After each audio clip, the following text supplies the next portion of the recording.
I know most about Gates, because I've written a book about him, and that what he calls philanthrocapitalism, which is you use philanthropy to make yourself rich, and you use it strategically, and that's what he's done again and again.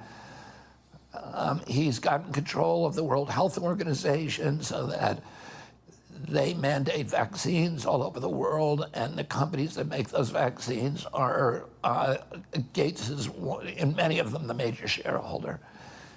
And he did the same thing with the Green Revolution. He got a hold of the regulatory agencies in African countries and forced them to take to change the nature of agriculture. There's 20,000 generations of agriculture of people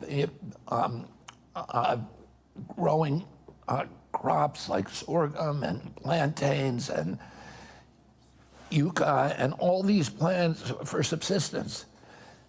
And he said, no, we're going to transfer them all to these, GMO monocultures of corn, and then we're going to bring in companies that he owns, Kraft, Coca-Cola, McDonald's, these big food companies, processing companies, to buy that, and that's going to be the deal.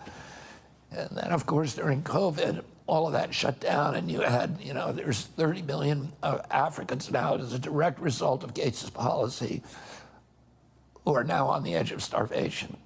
Tell that story that you shared with me a couple of years ago about the vaccines that Gates sent over supposedly for women that, I don't know, was to control birth control or what? I don't remember exactly. That's another, I think the real tell was what happened with the DTP vaccine, which is diphtheria, tetanus, and pertussis. Because of Gates pushing this shot, it's now the #1 vaccine in the world, DTP.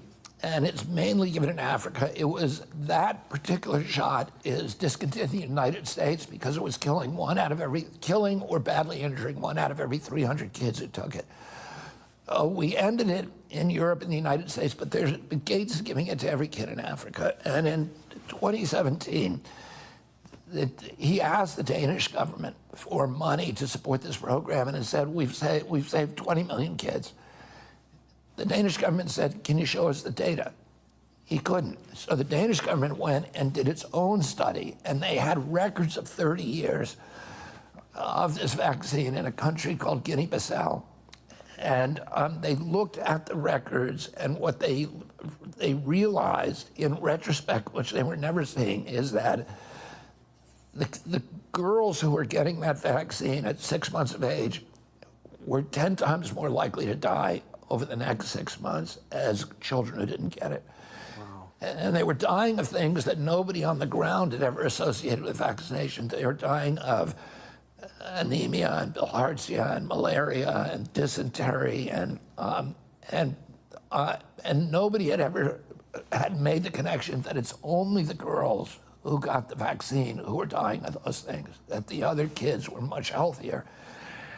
And the Danish government had retained the greatest vaccine scientists. All of them were pro-vaccine. A guy called Peter Aaby, who's like a deity in that space, and another guy called Sigrid Morgensen, and a whole team of scientists knew that. And those scientists started speaking up and saying, you got to discontinue this vaccine, and their careers, Gates made sure their careers were destroyed.